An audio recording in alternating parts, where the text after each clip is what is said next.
So what is up, YouTube? Today we're gonna go over the tfv12 Prince tank.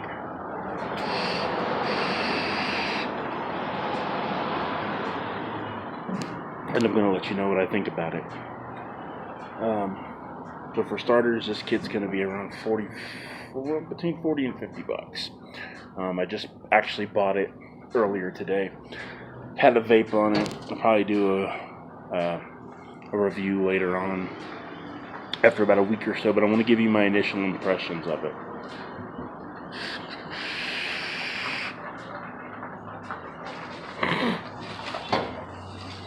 Now, as you can see, this thing chucks clouds, okay? So it comes with 3 different coils. This is the Q4 coil, I believe. Yeah, it's the Q4 coil, which is good from 40 to 100 watts, but it's best between 60 and 80 watts. But you know me, cloud chaser.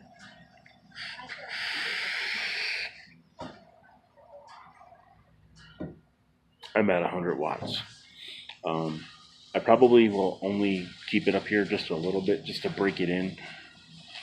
I do tend to do that with coils. I put them on their maximum to break them in, and then I let them go. Now, this is on top of the iJoy Diamond, which does not come with a tank. I did a review of that. All these reviews are going to be going up Monday morning, because as you guys know, I can't post these videos right now, but for those of you that wonder why I do these like you see vape coming out the sides first, it's to prime the coils.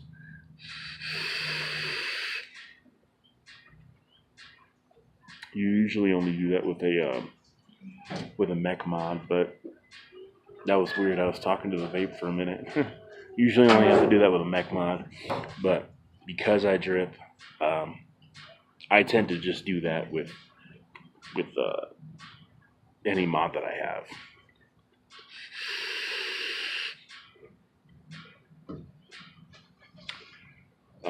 Now this isn't the most sub-ohm coil in here. There is a coil that does go a little bit higher. But this is sort of like the middle. And what the cool thing about this kit is that it comes with 3 coils. And it comes with a replacement glass that's not this. As you can see, this is the kind of a globe style where you it protrudes out a little bit. Fits 8 milliliters of juice in here. This thing is something that's going to get you through. It's not going to get me through all day. I probably vape a good 15 mils a day or so.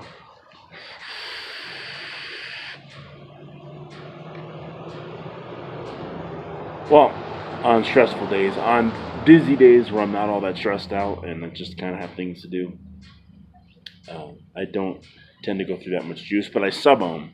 And sub-ohming, you're going to burn a lot more juice than you would if you weren't sub-ohming. So, and yeah.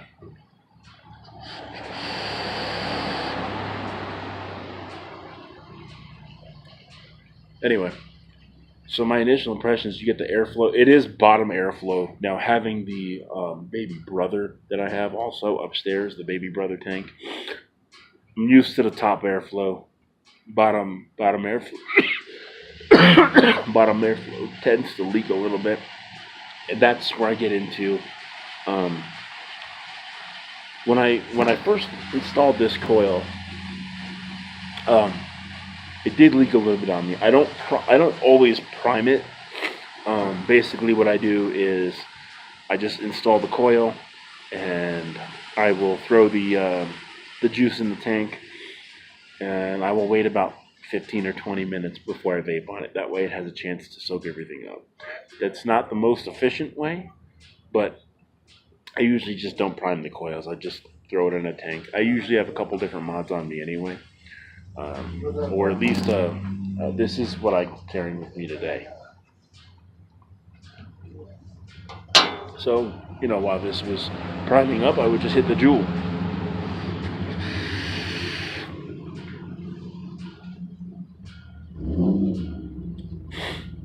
This tank rips. It hits hard. you're probably not going to want to, you're not going to want to put too much in here. Now, what I love about the Smok tank, or too much nicotine in your juices in here. Now, what I love about this tank is, number one, it's kind of a blue matted finish, which I like. Number two, I love the fact that Smok is now doing this. It has been doing this. The swivel top, so it's top filled. That's one of the reasons why I love Smok tanks. They're really good. You know, a lot of people give them crap, but they're really good. Now, this drip tip in here is not a standard 810 drip tip, and it is very secure in here. It's almost like an 810, but not really. It is a Delrin, but I like the fact that it's, number one, it's secured. It's a dual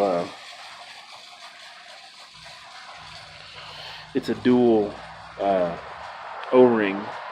You got two O-rings in here, and it's just a secure fit. It's got a cool design on it. It just looks a little bit different, you know, rather than your standard drip tip. And this is so at 100 watts, this coil here is running 5.9 volts and 14.5 amps. Now, I've got a high drain 30 amp batteries in here, so it's not really stressing the batteries out too much. I do have the 18650s in here. Reason being, I have the adapter for the 18650s. My 2700s, see a little bit of leaking again. My 2700s died last night, so I put them on the charger. Forgot to put them back in. And I put a half charge 18650 and a full charge 18650 in here. So I'm gonna, while I'm at work here, I'm gonna have to go ahead and throw these on a. I'll just put these on the charger. You can charge them through the device. I don't typically do that, but once in a while, it ain't gonna hurt it. You know what I'm saying?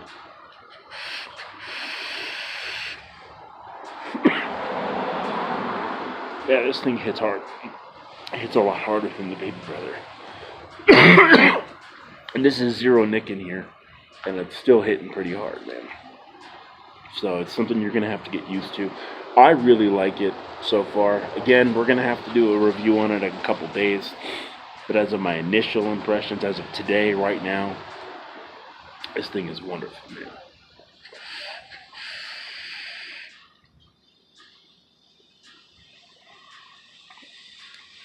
Shucks the clouds. Fits a good amount of juice in here, and it's just a really good tank. I'm gonna have to go ahead and throw my phone on the charger. My phone's dying. Yeah, so I'm gonna go ahead and get the Zip Pod review up real quick. Throw my phone on the charger.